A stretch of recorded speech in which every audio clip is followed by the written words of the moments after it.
Hello, welcome to Woodhull's Freedom Forum. My name is Ricci Levy, and I'm the president and CEO of the Woodhull Freedom Foundation.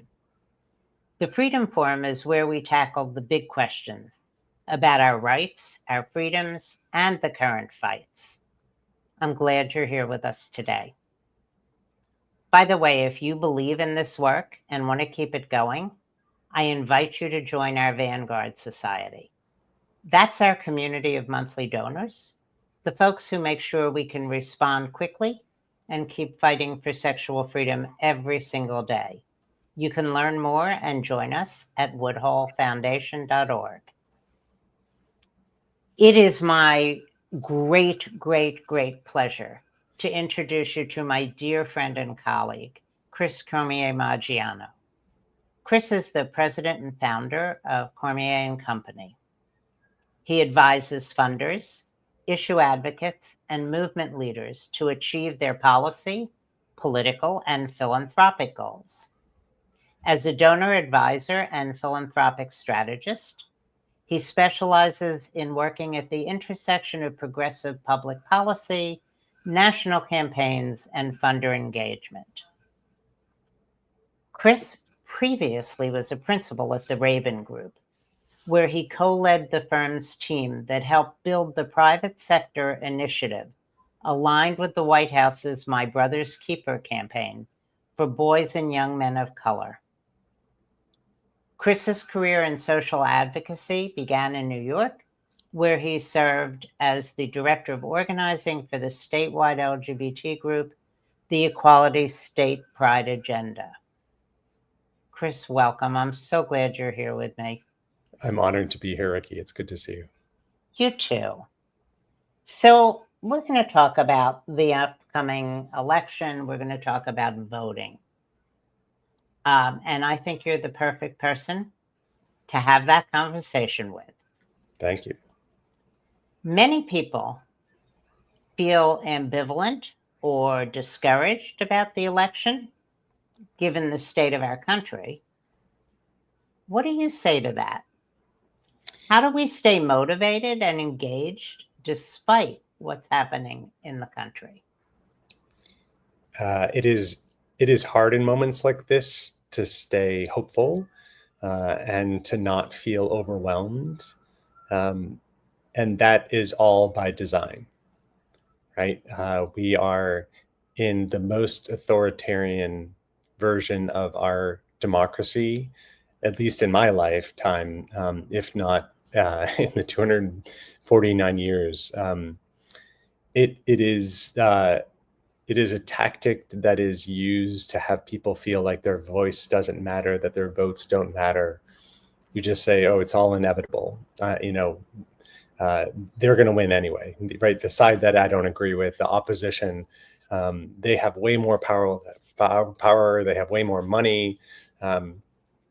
And if you follow that line of logic, they win, right? Then we lose our democracy. We slide into an authoritarian state and we become hungry, or, pick any dictatorship that's out there. And so I think they always say this is the most important election ever. I've been doing this work for 25 years now, and it is the most important election cycle ever. So I'm happy to share more about that, but that's how I start from. If you listen to that doubt, if you listen to it, then they win. So how do you not listen to it? I mean, all of the state level fights about redistricting that's going to stop people from voting. How do you not listen to what's being said? Yeah, there's a lot of things out there that are either discouraging or confusing, right? Or overwhelming, right? I think, the worst thing you can do before bedtime is scroll, to see just all the bad stuff that's out there. It's heartbreaking. I mean, school shootings, the sort of vileness of the political moment, right? And all of that is easy to say, okay, that's going to win out over the energy that is there when you attend a rally or when you talk with a stranger about, what's going on in the world. I'm a big believer. I was trained by our good friend and my mentor, Carmen Vasquez, that the way to change is one-on-one interaction, right? So it's not online. It's not scrolling on a social media platform. It's getting out there. It's knocking doors. It's making phone calls. It's talking with people about why these issues matter, whatever is the issue that's important to you. And I think I still believe that that's actually what's going to save our democracy.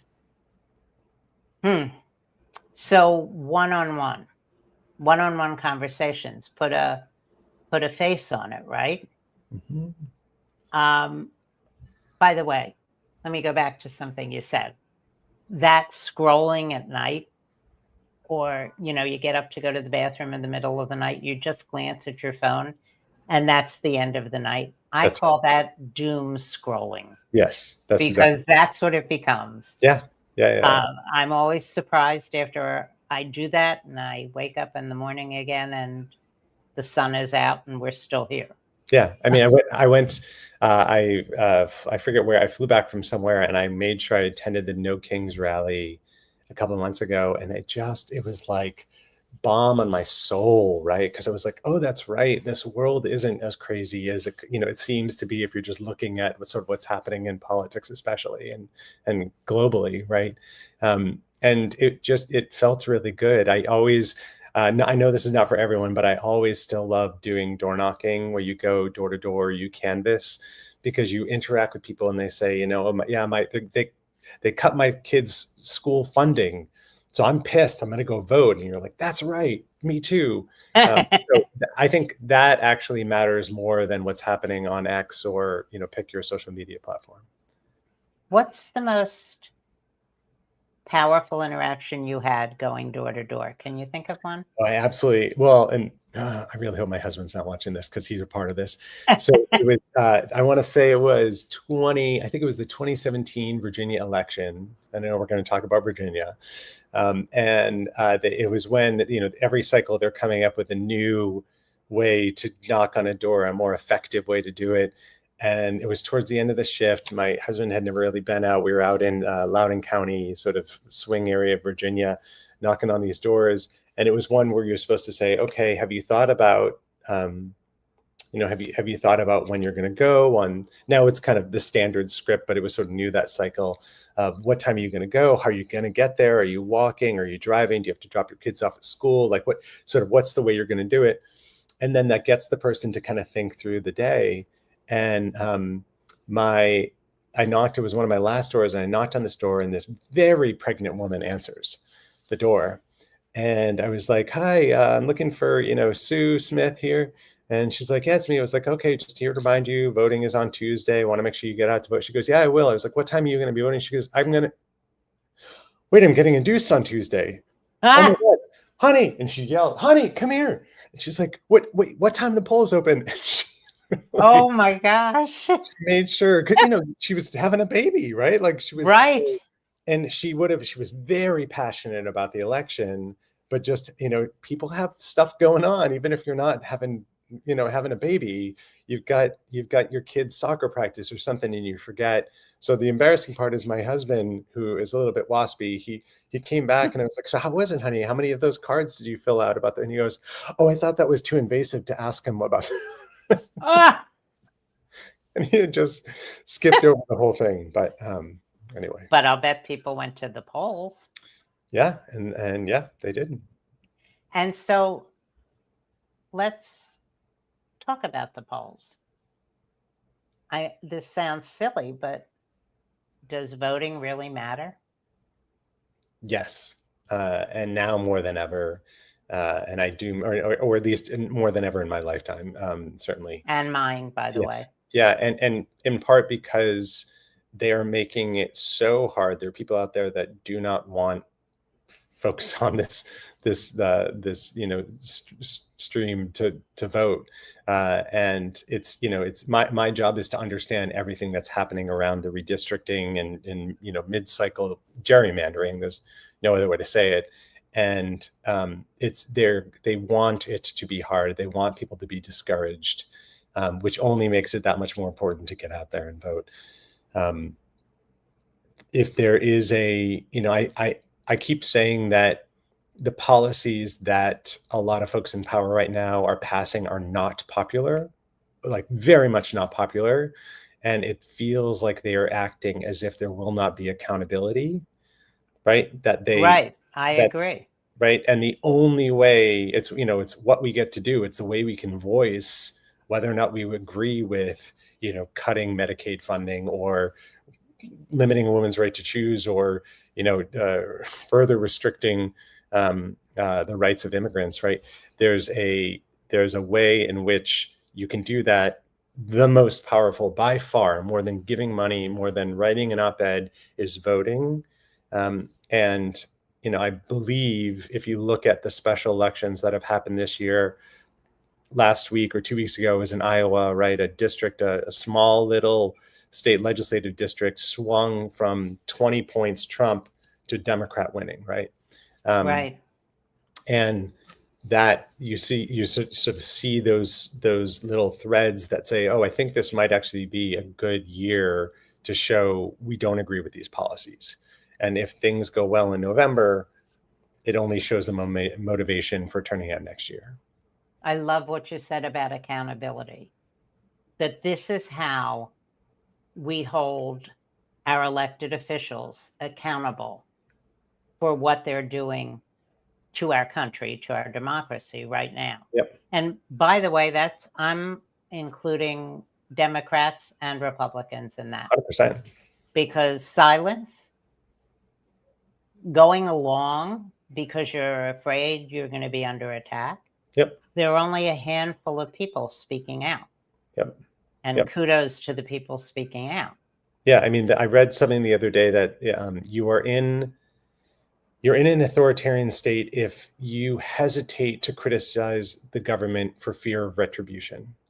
And we are absolutely in that place right now.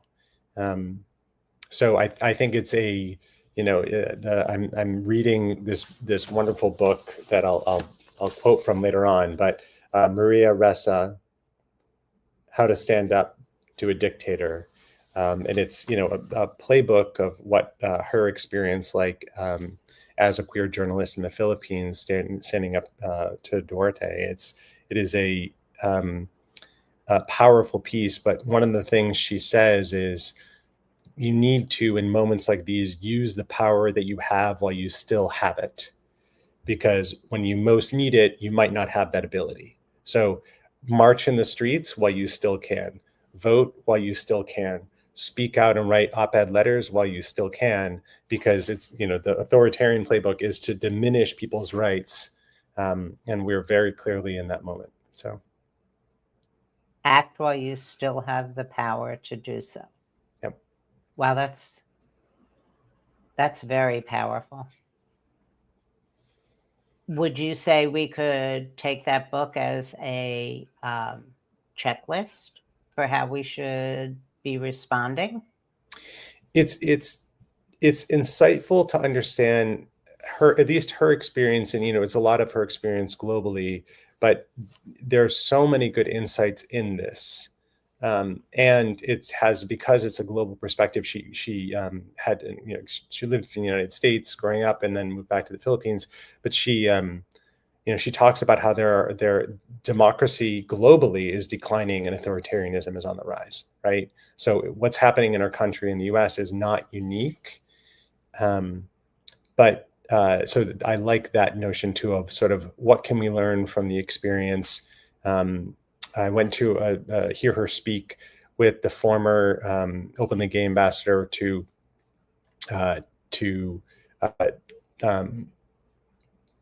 Turkey. Forgive me. I'm sorry. I was okay. hungry. I had a blank moment. Sorry.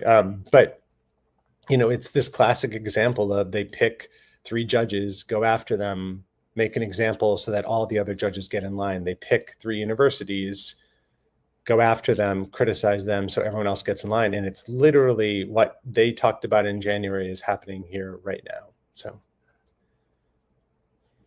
act while we still have the power to do so. And one way we can act is by voting. that's right. I thought we should just fire everybody in Congress and try to start over. But I'm clean slates. Everyone loves a good clean slate. I do. There's some good. No, there's some good ones there. But yes, yeah. There are. Yeah. There are. When I said it, I might have been upset about the election. Might have been. But yeah, there are some good people in Congress. There are some people who really care and who are speaking out on both sides. Mm-hmm. On both sides. What's at stake? What does the political landscape look like, specifically in terms of the various states? Yep. So we have the midterms, and then we have the presidential election. What starts when? What's at stake? Where can we be effective? Yeah. So there's always an expression, which is, 2026 starts in 2025, right? Right. The notion is we just had the presidential election in 2024. The next one will be in 2028. And then there's the midterms, 2026. But what always happens in the year after the presidential election is New Jersey and Virginia hold their state elections. So those often are seen as harbingers, bellwethers for what is to come. It is, we're in these unprecedented times, right? It's a bit of a cliche, but to have a president who's in his second term, but had someone in between, right? Normally, if a president is lame duck, if you will, if they're in their second term, it's usually a bad year for the party that's in power. So there's already wind at the back of Democrats going into 2026. Historically, you see the party that is in power loses seats in the House, often in the Senate as well. Those trends aren't playing exactly the same. It was sort of tried and true for decades. That's less so, just because there's been this shift that's been happening around the sort of the partisan affiliation of the working class is now leaning a little bit more Republican. Latinos are more in play than they were before, and so this is all to say that the elections this year in Virginia and New Jersey, and then of course municipal level elections, like I'm now a New York City resident, and we have a big mayoral race this year, that those will have national implications as well. Do you want me to walk through the main races in those two places in New Jersey and Virginia? That's not a bad idea. Why don't you? Sure, yeah. So, all eyes are on Virginia for many reasons. It's, right inside the Beltway, right inside the Beltway of DC. And you have, it's the only state in the country where you have one 4-year term for governor. So, you have the Republican who's in there now, who's term limited after 4 years, right? And so Abigail Spanberger is a moderate Democrat, former member of Congress, who is running against the lieutenant governor, who is the very arch conservative Republican. She's African-American, Abigail Spanberger is white. And so there's these dynamics at play there, not just around the sort of the extreme right candidate versus the moderate Dem candidate who's going to win. But because of the federal government laying off so many government workers, Virginia has been affected, I think, more than any other state. I know that one of the ads that Spanberger took out was that Virginia used to be forever the sort of #1 place to work, and it's now dropped to #4, largely because of the instability of the federal government now, right? And you have Lieutenant Governor Sears, who has come out with an anti-trans ad that is almost exactly the one that was run against Harris Walls, saying, she's for they, them, right? And so that is being run there now in a way that I hope will be less effective. And immediately Spamberger took out a response ad saying, I'm a mother of 3 girls, and my most important role is keeping them safe. I'm angered by the attacks, the false attacks levered against me. So anyway, that's sort of the dynamics there. And then also in play is the state legislature, which has very narrow margins. So everyone's looking to see, will Democrats retain the majorities, expand the majorities? And then in New Jersey, it's a bluer state, but Trump did better in 2024 than any other Republican candidate lately. And there you have Governor Murphy, who is term limited after 2 terms. And you have a candidate who's run in the past on the Republican side, Jack Ciattarelli, and then Mikey Sherrill, also another moderate Democrat, who is running there. So you kind of have these 2 dynamic women running, very much linked arms. I think they were roommates maybe, or something like that, when they were in Congress. And so everyone's looking at those 2 places to see not only, what is the what do they call it? Big, beautiful bill. Yes. I would use other words with B, but that if that is going to actually, if voters are going to be paying attention to that, and voting on the economy or some of these social issues, will actually continue to play into the dynamic. I call that bill the billionaire's bonanza. Exactly right. Big, Yep. bad. Yeah. Right? Yeah. But it nobody's picked that up. So maybe now. Maybe now.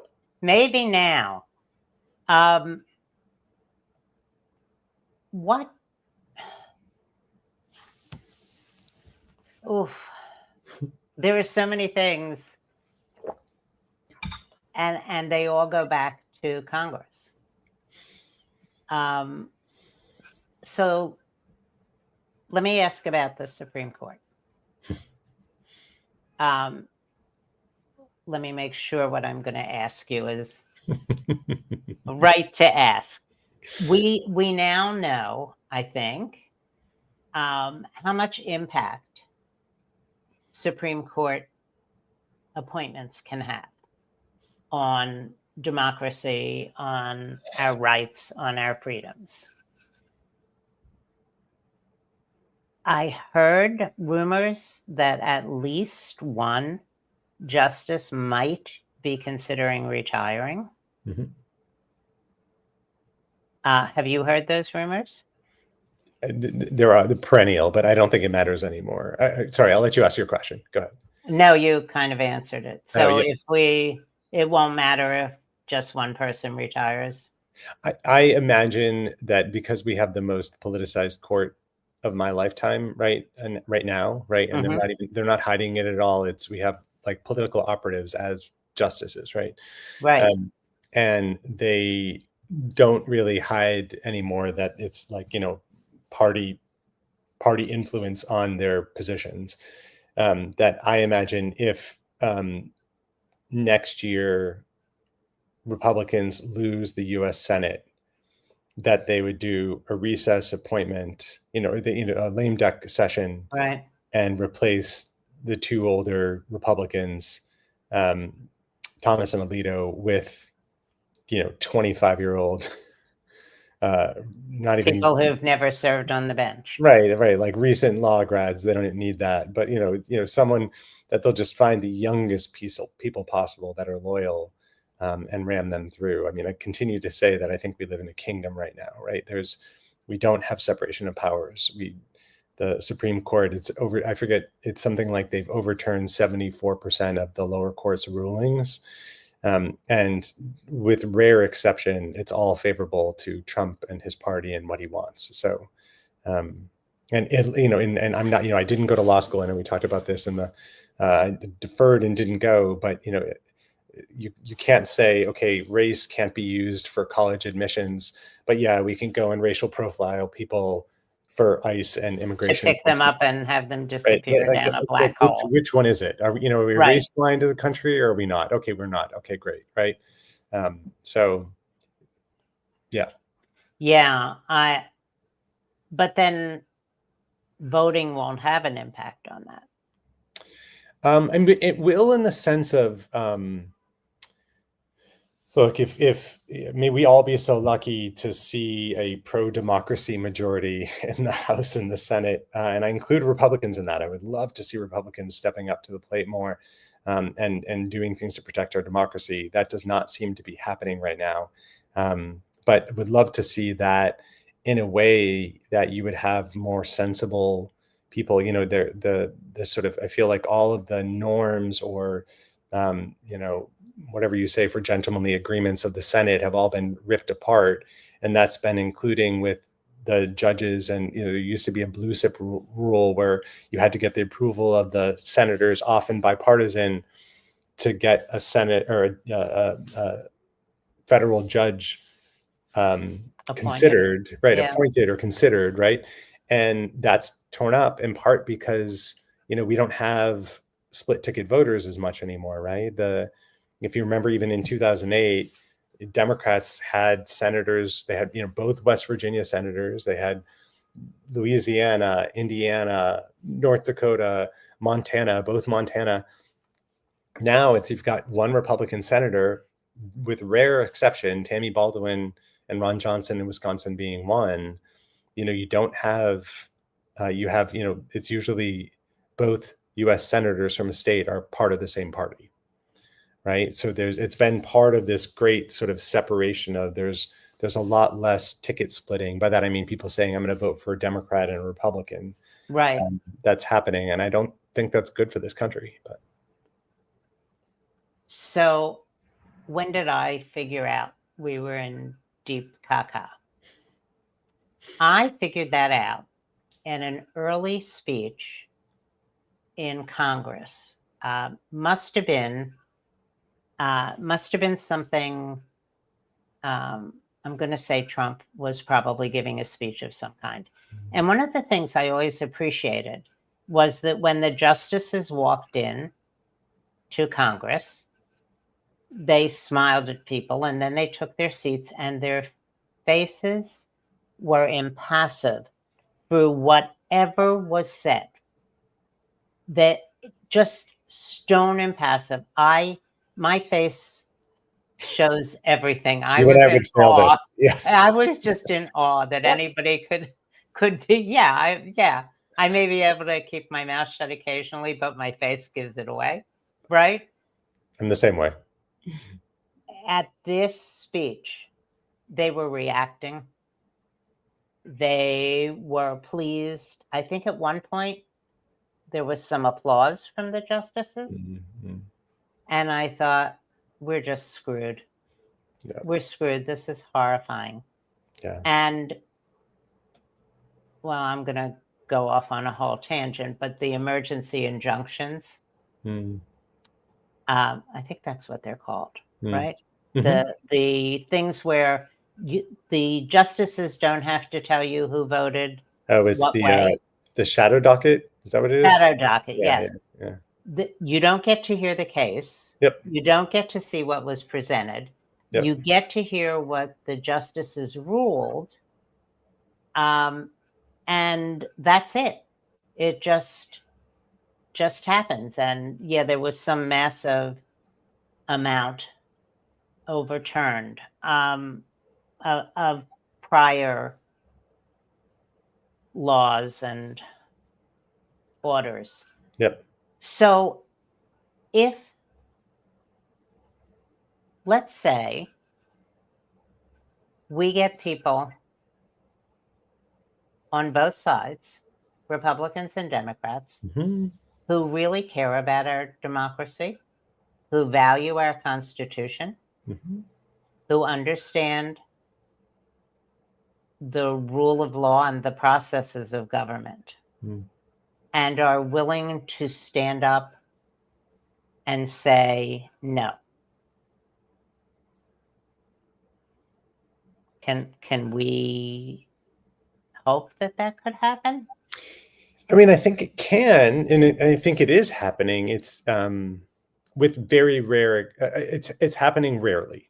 So the big news over the last 48 hours was the X fight between Senator Rand Paul from Kentucky and Vice President J.D. Vance. Did you see this at all? So tell me about it.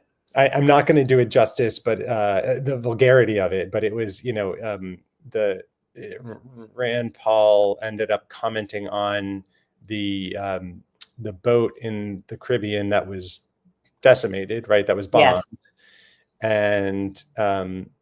And said something like, not giving people due process of cause in our legal system, and just assassinating them, right, killing them, right, without any clear. And you're not saying, okay, this was approved by Congress or this was part of something. It just drop a bomb is a war crime. You would think. That's what he said, and JD Vance, responded and said, basically, you're an idiot, right? Like, it's a. And they're two of the moderates. They're supposed to be the restraining members of the Republican Party. They're not the warmongers. And so if something like that can happen, I think that there is hope that there are Republicans who can see, okay, this is an incursion of rights, right? It's not the best example, but when you have them calling for restricting transgender people from owning guns, right? Like, you think every Republican in the House and Senate would be absolutely voting against that, if for no other reason. You would think that, right? And it's not. So and not that I say, okay, you need to be ideologically pure, but it's clearly not about some, mandate or saying, okay, we want to limit rights or whatever. It really does feel like whatever Trump wants, Trump gets, which is why I keep saying we're living in a kingdom, because it's not, I feel like if Trump said tomorrow, okay, great, sexual freedom is the most important thing in America, that'd just be the way his followers would come along. So maybe, Ricci, you need to build that into your strategy. Oh, I'm going to put that right in our strategy here. The taking away guns from transgender people and not allowing them to purchase any firearms. For me, I immediately thought about the Warsaw Ghetto, mm-hmm. and all the confiscating of guns and weapons from the Jews. Yeah. But I frequently see that playbook here. Yeah. So people go out and vote, right? Yep. Here's another question for you. Mm-hmm. In Florida, there was I think it was local race, and a woman was elected as a Democrat. Oh, yeah. I forget her name, but she changed party as soon as she took office and mm-hmm. broke all the pre-campaign promises. Mm-hmm. When I hear even the debates, even presidential debates, I sit there and I think, bullshit. I just said that twice on a recording, but that's okay. Someone will beep it out, right? That's right. Yeah. That's right. Because I know it's rhetoric. It's what somebody fine-tuned for them to say that'll play to the base. Both parties, again, it doesn't matter. How does a voter sort out what they really need to make a decision about who to vote for? Let's throw out parties. Let's just say listening to candidates. Yep. I think it's a really great question. And I also will tie it to accountability in office, right? So I think it is, well, let's start with when you're at the federal government level, it's very easy to find websites, information, when to vote, who to vote for. You go down to state level, Governors, attorneys general, you can learn some. State legislature, you start going below that to the county municipal level, it is really hard to find information. Never mind judges, right? Which are supposed to be in many places nonpartisan, or if you're voting for them. And so I'm always amazed. It is my full-time job to understand politics, how opaque our country is around information. And again, I have to assume it's by design, right? There's a wonderful website, Ballotpedia, highly recommended. It's probably the best one out there, where you can actually go and see someone's, if not voting record, you could understand the dynamics of the race. Are they an incumbent? Did they serve in office before that? And then often there is voting record, right? But if you're a first-time candidate, we're in this moment where a lot of people are drawn to first-time candidates, people who've never run for office. It's hard to even know what they stand for, never mind, whether or not they'll hold up to their promises. It's where endorsements come in, right? So a lot of the time, so for example, Emily's List is one of the great organizations elect pro-choice Democratic women. And thank you for the link. That was helpful. They say they will. Every candidate has to say, "I support reproductive freedom," right? I support a woman's right to choose. And so whether it's the League of Conservation Voters or Choose, the NRA is a classic example of like one of the most powerful people or organizations out there. And you say, okay, great, these are some of the things I care about. Let me see if I can find if that person has been endorsed. I'm also a big believer in reaching out to their campaigns and saying, I want to vote for you. Do you believe in these three things? Or can you tell me your position on these three things? There was a donor I loved. She would get, super wealthy woman. And she cared about two main things. This is 10 years ago, marriage equality and sickle cell anemia. One of her kids had sickle cell anemia. And every person, dial for dollars would reach out to her and say, okay, I want you to give me $1,000 or 5,000, whatever it was, right? She'd say, okay, here's my email address. Send me your position, just a line or two on these things.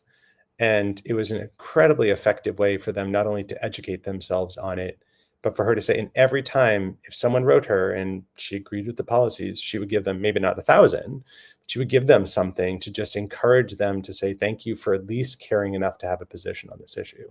Now, not everyone's going to do that, right? Not every text comes through and you respond to. But what that gets at too is the next piece, which is when they're in elected office. And I continue to be surprised. We all get these surveys that say, sign here, MoveOn has this petition, and we need 1 million people to sign up. Some of those are good. Some of those are actually just gimmicks to raise money or grow lists. But you have the power, unless you live in DC, you have the power to contact your federal and state representatives anytime. And even when I worked in Albany, when I worked for the Empire State Pride Agenda, these state Senate districts are 500,000 people. And even then, only a handful of people would write on about an issue, would actually write in to a handwritten letter to a member's office is going to get a response, right? Clicking on a petition, you're not going to get a response, right? Even calling is easier. If you write a hand letter, and I'm not saying everyone has to do this, but like it is a wildly effective way for someone to start to say, hey, we've gotten 12 of these letters. No one's ever written us about this issue anymore. We have to pay attention to this. That and visits to the offices when they're home on break. If they let you. There's a lot of members of Congress that don't want to do that anymore. But yes, normally the norm is should be town halls. The norm is town halls. Even during COVID, it was virtual town halls. But yeah, that is a great point too. Go and visit them. Just knock on their door. So. But the most important thing is to vote, right? Yep. And in primaries, special elections, general elections, right? Everyone thinks of general election as November. The first primary of 2026, I'm not going to remember the exact date, but it's usually around March 6th in Texas. And so, the primaries are often in the spring and summer. And that matters as much. If you say, okay, my party has gone too extreme, or I'm tired of these moderates selling us out, all of that stuff gets decided in the primary. And it depends upon the state or location, whether or not you can vote if you're registered as an independent or not. Some states have open primaries where anybody can vote. Some you have to be registered with that party. But either way, if you get involved with those primaries, those matter as much as the general in many ways. So you just gave me a thought, which is third party votes. Mm-hmm. So there's the Working Party, Working Families Party, Working Families Party, Libertarians. Mm-hmm. When people vote for candidates from those parties, Mm-hmm. what's the impact? It depends. It depends on so for example, in New York City, they allow you to sort of vote for the same candidate across multiple parties. So someone might be, someone could be on all of them, right? Theoretically. But, if you say, okay, I'm fed up with the Democratic Party, I'm going to vote Working Family Party. And then that shows the strength of those issues that Working Family Party is promoting, right? Or you say, look, I can't stomach the Republican Party right now. I'm a true libertarian. I'm going to vote on the libertarian or conservative party line, right? So that is different than, a head-to-head. The classic is Jill Stein, right? Sorry if someone needs a drink right now, you grab it. But I saw something the other day that was like, what's Jill Stein doing right now? Is she making sure that people are getting out and voting? Is she promoting Green Party candidates across the country? Is she raising money for, down ballot races? But sure, we'll see her in November of 2028, right?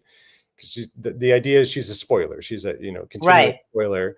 And so I think, the ranked choice voting is becoming more popular now because it does away with that notion of a spoiler, right?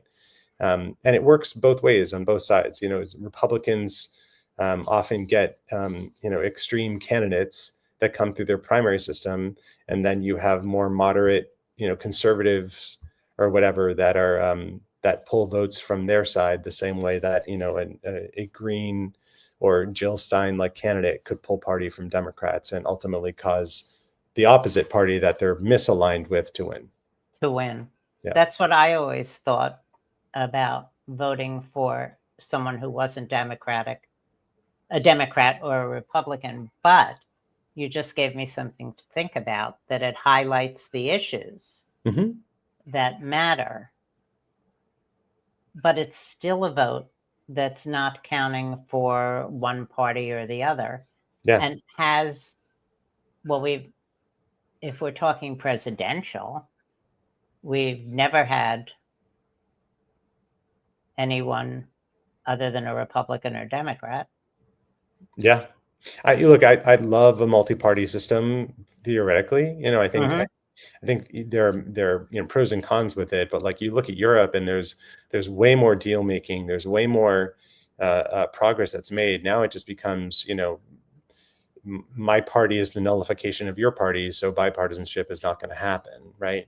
That doesn't do anything. That I think has got us into this quagmire on just things that are basic and super popular can't pass because they're deemed as one party bills. Like, right now, gun safety is considered a Democrat issue, even though you have that, huge 80%, 90% issues that, don't ever, nothing is that popular. Ice cream isn't that popular, right?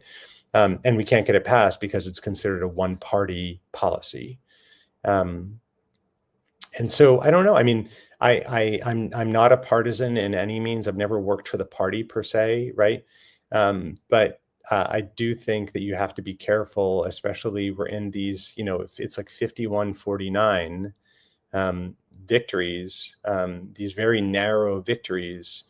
And in part, that's due to gerrymandering. I know we haven't touched on that a lot yet, but you have, of the 430 members of Congress, some ridiculously small, like 20 of them are considered toss-up races, right? The rest are all been made safe, Republican or Democrat. And that is, I mean, that's where I want to throw them out. I want to throw everyone out, right? Right. Like, that's our choice. You're giving us, can I do the math? I can't do the math. 5% of the congressional seats we get to actually have some influence on. The rest is just, it's who always wins. No, that's awful, right? So talk to me about gerrymandering. Yeah, so gerrymandering's bad. Right. Bad. Bad. Let's just, for the record, I said gerrymandering is bad. And it is, it's the most false equivalency policy or, political procedure that I can think of, which is, you have Maryland and Illinois as example that gerrymander their districts favorable to Democrats. And then you have maybe 12 other states that do it for Republicans. And they say, see, both of them do it, right? And up until this moment, the Supreme Court decision striking down the Voting Rights Amendment or the Voting Rights Act, and particularly the provisions around explicit racial gerrymandering, a few years ago, when that happened, when they struck it down, it opened up the Pandora's box for this moment, which is we don't have to factor in any kind of feigning like we're going to gerrymander for a partisan purpose. They just said, okay, North Carolina, those 4 Democrat seats are now Republican seats because we want to win, right? And they do say that. I've seen them just say, well, this way we can get our candidate in. Yep. And now Trump is taking it to an extreme level that if you had told us even 4 years ago, I think he's going to say, go get me. Well, no, that's not true, because he told Georgia, go get me the 11,000 votes.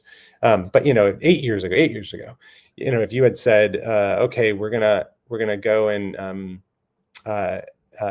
we're going to go and get, Texas, I need votes from there. And now he's just blatantly, I think Nebraska's going there on Friday to go kiss the ring and be told they need to figure out a way to get one more seat out of Nebraska.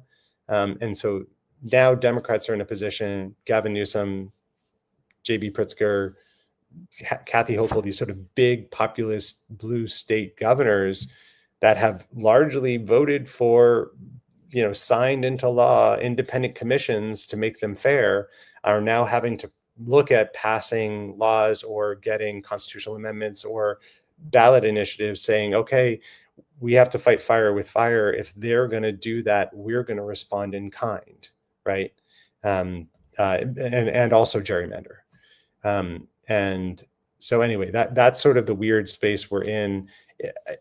It could all be a wash. I think probably not. It's sort of like what happens year after year whenever these gerrymandering cases come up, is judges in more traditional red states tend to be more favorable to them. Not always.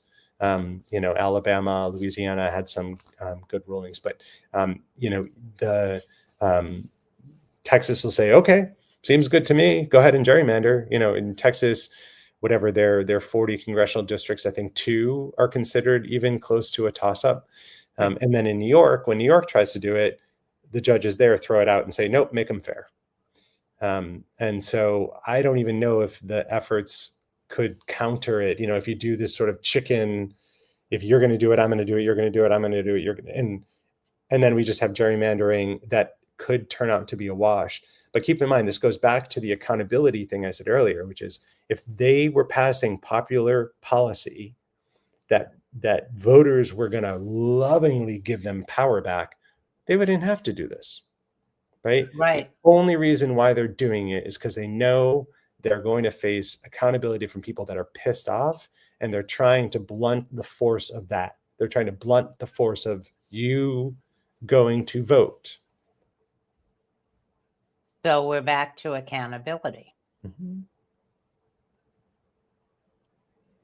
Before we wrap up, which we're going to do, I'm going to take just a moment to say that if you love today's Freedom Forum, help us keep the fight for sexual freedom alive. Join the Vanguard Society, our community of monthly donors, or make a one-time donation and power this work every day. please visit woodhullfoundation.org to get started. Thank you in advance for standing with us. So, Chris, last thought. What are your last thoughts? What do you want people to take away from this? So I'm going to quote, and forgive the extreme nature of this, but in the Maria Ressa book, How to Stand Up to a Dictator, she has a line that I underlined where, and she's talking about the sort of rebuilding after the Philippines, where they, threw out their dictator and actually had trials. And not that we're at that place or anything, but it's this notion of what we can do, right? So she says, the world we once knew is decimated. Now we have to decide what we want to create, right? And I think that there is a power in that in this moment when it all feels heavy and scary and unprecedented, right? We keep saying this. We still have the power to decide what we want the world to look like.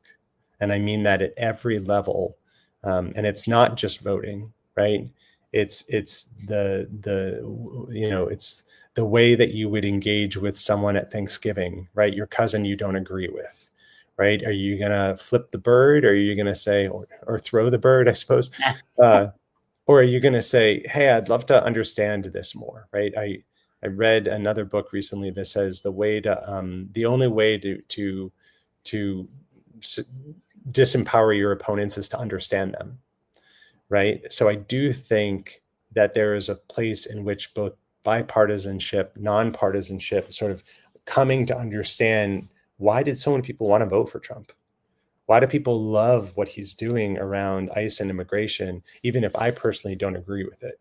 So I do think that we have a lot of power right now, and we can make a difference on what happens in November, next year, and beyond. Wow. Thank you, Chris. Thank you so much for being with me here today for the Freedom Forum. Thank you to our interpreters, Kaylee and Bailey. And thank you, all of you out there, for joining us for this hour this afternoon. We'll be back. Thank you so much. Thank you.